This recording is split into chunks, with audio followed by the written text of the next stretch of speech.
नमस्कार किसान भाइयों, आप सभी का खेती की दुनिया में स्वागत है। हमारे देश के किसान जन का पोषक हैं, स्वश्रम के देवता हैं, वह अन्नदाता है। हमारे देश के किसान में ही भारत की आत्मा निवास करती है। किसान भाइयों, आज हम आपके बीच एक ऐसे फसल की खेती करने के लिए लेकर आए हैं जो साल में 3 बार की जाती है। जिस फसल के बारे में हम बात कर रहे हैं उस फसल का नाम है सूरजमुखी।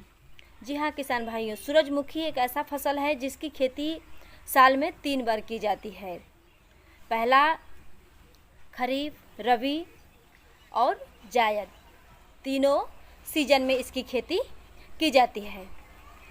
रबी की सीजन में भी इसकी खेती आप कर सकते हैं, खरीफ के मौसम में भी और जायद के समय भी इसकी खेती की जाती है।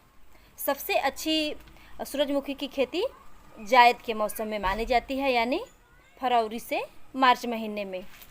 इस समय इसकी खेती करने से बहुत ज़्यादा प्रॉफिट होता है। सबसे अच्छा समय फरवरी और मार्च का माना जाता है, यानी जायद का।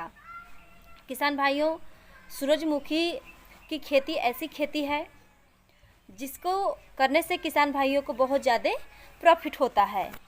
सूरजमुखी की खेती करने के लिए किसान भाइयों 6.5 से 7.5 pH मान वाली मिट्टी होनी आवश्यक होती है। सूरजमुखी की खेती लगभग 80 से 90 दिनों में इसकी फसल तैयार हो जाती है और किसान भाइयों, इसमें 1 एकड़ में लगभग 5 से 6 क्विंटल इसमें उपज होती है। सही देखभाल से बम्पर कमाई संभव है। सूरजमुखी की खेती के लिए किसान भाइयों सबसे उपयुक्त समय होता है फरवरी और मार्च महीने का, और रबी के सीजन में इसकी खेती करने के लिए सितंबर से नवंबर तक का समय सबसे अच्छा माना जाता है। किसान भाइयों, सूरजमुखी की खेती करने के लिए बलुई मिट्टी, काली मिट्टी या चिकनी मिट्टी, यानी सभी प्रकार की मिट्टी में इसकी खेती संभव है। इसकी खेती किसी भी प्रकार की मिट्टी में आप कर सकते हैं। इसकी खेती करने से पहले खेत की 2 से 3 बार जुताई कर लीजिए, मिट्टी को भुरभुरा बना लीजिए। और जब आप रोपाई कर रहे हैं सूरजमुखी का, तो हाइब्रिड बीज का ही चयन करें। किसान भाइयों, हाइब्रिड बीज का चयन करने से क्या होता है कि फसल जल्दी तैयार हो जाता है और उसमें प्रॉफिट भी ज़्यादा रहता है। ये लगभग 80 से 90 दिनों में तैयार हो जाता है और इसके फूल का आकार 25 से 30 सेमी बड़ा होता है। इसका वजन एक फूल का लगभग 7 से 8 ग्राम तक होता है।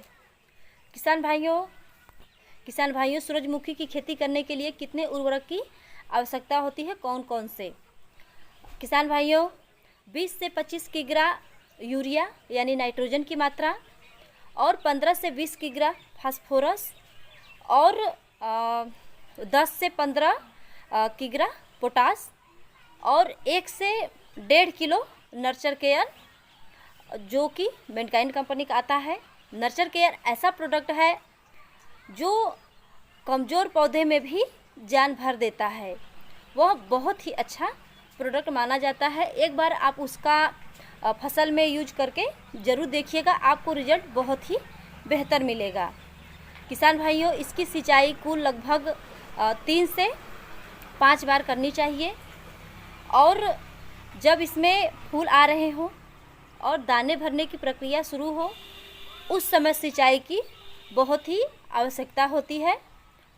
और किसान भाइयों, नियंत्रण के लिए बुआई के 24 घंटे के अंदर ही पेंडामेथलिन का प्रयोग करें। पेंडामेथलिन के प्रयोग करने से क्या होता है कि जब जो खरपतवार हैं वो अंकुरित होने से पहले ही नष्ट हो जाते हैं। पेंडामेथलिन एक ऐसा लेयर बना लेता है कि खरपतवारों को उगने नहीं देता है, अंकुरित होने से पहले ही समाप्त कर देता है। यदि आप पेंडामेथलिन का प्रयोग नहीं कर रहे हैं तो 2 बार गुड़ाई करें, और कटाई या मड़ाई जब आप कर रहे हैं तो जब फूलों के पीछे का भाग पीला से भूरा होने लग जाए और पत्तियां सूखने लगे, तब कटाई करें। और 1 एकड़ में लगभग 5 से 6 क्विंटल सूरजमुखी होता है।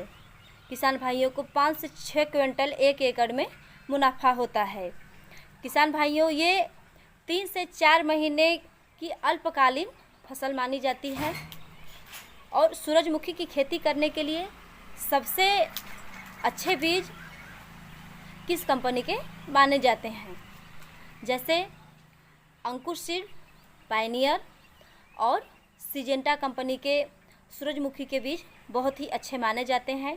जब भी आप बीज का चयन करें तो हाइब्रिड किस्म के ही बीज का चयन करें सूरजमुखी की खेती के लिए, क्योंकि वो जल्द ही तैयार होने वाली बीज होते हैं। और पैदावार बढ़ाने के लिए मधुमक्खियों के बक्से तैयार करें। बक्से खेत में रखना अच्छा होता है। अगर ये वीडियो आपको अच्छा लगा हो तो वीडियो को लाइक कीजिएगा, शेयर कीजिए, ताकि दूसरे किसान भाइयों को ये वीडियो मिल सके। और खेती की दुनिया मेरे चैनल को सब्सक्राइब कीजिए। बेल आइकन बटन पर क्लिक करना ना भूलिएगा, ताकि हमारा कोई भी वीडियो आप तक जल्द से जल्द पहुँचे।